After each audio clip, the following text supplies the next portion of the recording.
Bonjour à tous, dernière vidéo sur les pourcentages où nous allons voir le pourcentage d'évolution réciproque. Donc on va tout d'abord expliquer un petit peu ce que c'est et ensuite on fera un exemple pour appliquer tout ça.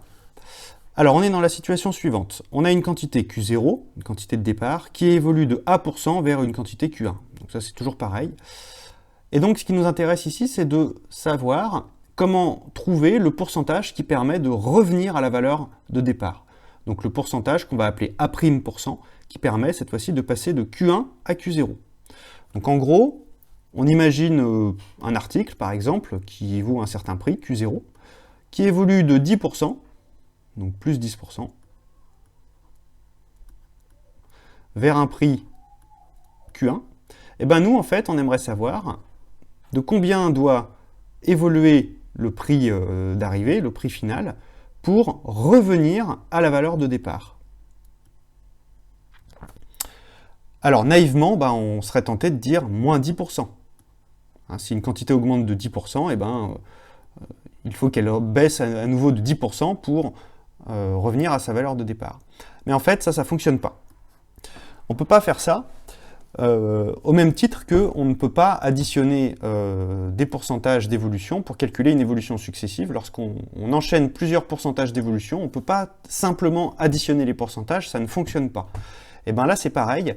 Lorsqu'on a une quantité qui évolue d'un certain pourcentage, on ne peut pas faire tout simplement l'opposé du pourcentage pour revenir à la valeur de départ. Pourquoi ça ne fonctionne pas?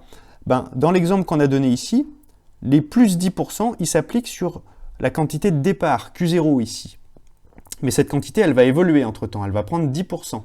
Et donc, 10% de la quantité d'arrivée, ça ne correspond pas à la même chose que 10% de la quantité de départ. La quantité d'arrivée, ici, elle sera un petit peu plus grande. Donc, en fait, pour pouvoir revenir à la valeur de départ, il faudra que le pourcentage d'évolution il soit un petit peu plus faible que 10%. On va trouver peut-être moins 9, quelque chose. Voilà, donc on ne peut pas faire moins 10% comme ça ne fonctionne pas. Alors, on va voir dans la propriété comment faire, justement. Donc, le pourcentage d'évolution réciproque à prime%, pour revenir de Q1 à Q0, il est tel que le coefficient réciproque, donc le coefficient pour passer de Q1 à Q0, c'est égal à 1 divisé par le coefficient d'évolution directe. D'accord? Donc, en gros, ici, par exemple, on va multiplier par 1,1.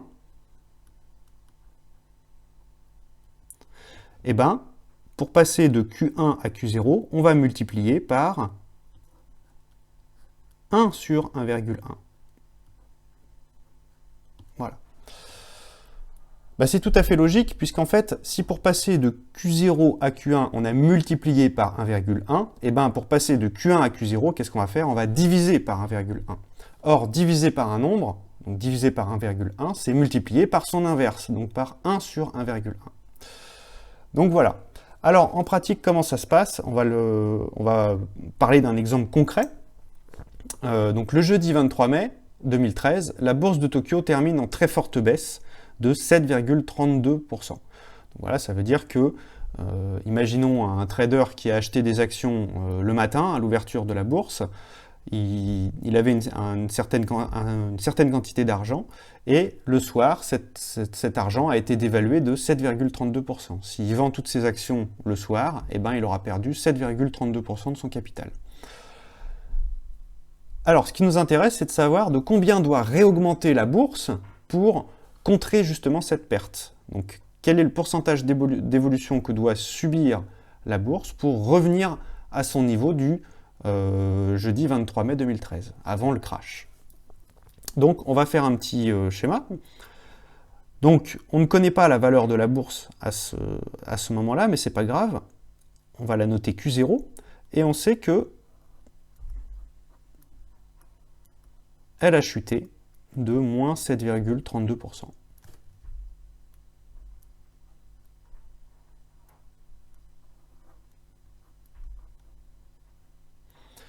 Bien.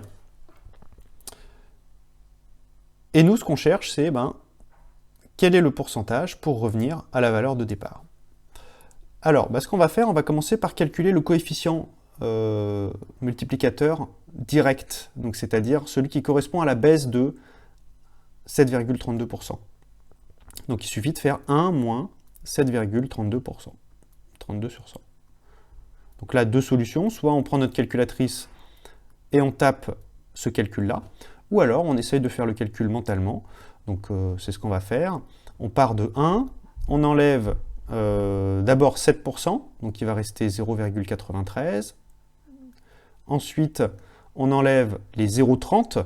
Donc si on enlève 0,30 à 93, il va rester 0,927. 0,9270. Et ensuite, on va enlever 0,02.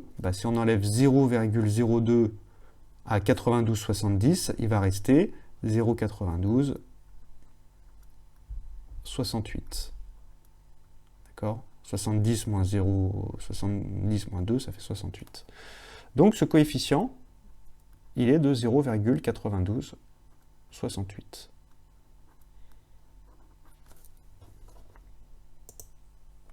On peut vérifier à la calculatrice. 1 moins 7,32 divisé par 100, 0,9268. Bien, donc on sait que pour passer de Q0 à Q1, on a multiplié par 0,9268. Donc ça veut dire que pour passer de Q1 à Q0, qu'est-ce qu'on a fait? Qu'est-ce qu'on va faire? On va diviser par 0,9268. Pour contrer une multiplication, on fait une division. Donc pour passer de Q1 à Q0, on doit diviser par 0,9268. Or, diviser par un nombre, c'est multiplier par son inverse. Donc ça revient à multiplier par 1 sur 0,9268. Donc autrement dit, notre coefficient réciproque, notre coefficient multiplicateur réciproque, celui pour passer de Q1 à Q0, il est égal à 1 sur 0,9268, ce qui nous donne, donc la calculatrice obligatoire, 1 divisé par 0,9268, 1,07898. Donc on va arrondir à 4 chiffres après la virgule, donc on va prendre 1,0790. Donc 1,0790.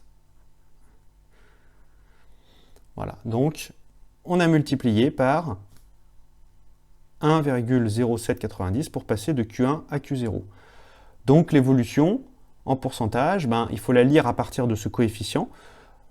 Donc soit on fait sur la calculatrice moins 1 entre parenthèses et puis fois 100, ou alors on arrive à voir directement de tête que si on fait fois 100, ça nous donne 107,90, moins 100, il va rester 7,90%. Donc ce coefficient correspond à une évolution de plus 7,90%.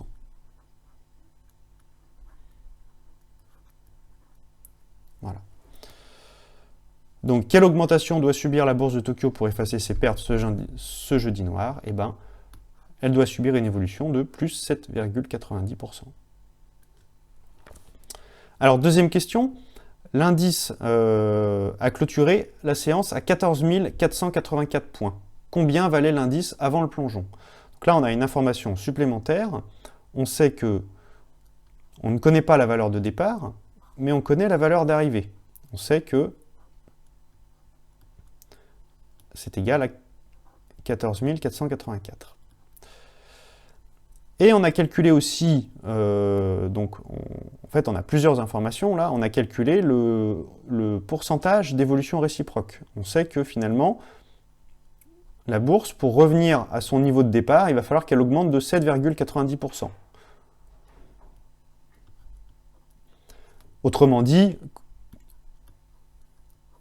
elle devra être multipliée par 0,790. 7,90.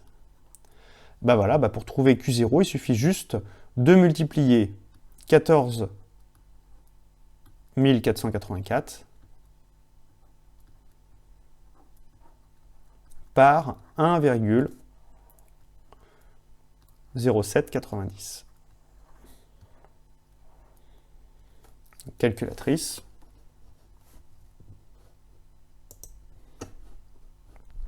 Bah là, on a déjà le coefficient, donc on a juste à multiplier par 14 484.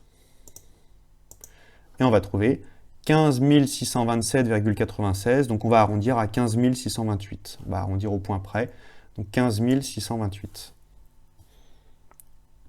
15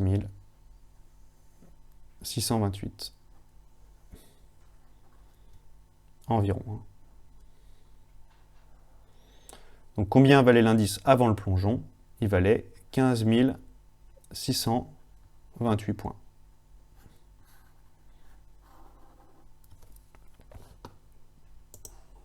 Donc en conclusion de cette vidéo, lorsqu'on a une quantité qui subit une évolution de A% vers une quantité Q1, et ben pour avoir le pourcentage d'évolution réciproque, celui qui permet de revenir à la quantité de départ, et ben on prend le coefficient direct, le coefficient multiplicateur qui permet de passer de Q0 à Q1, et on fait 1 divisé par ce coefficient.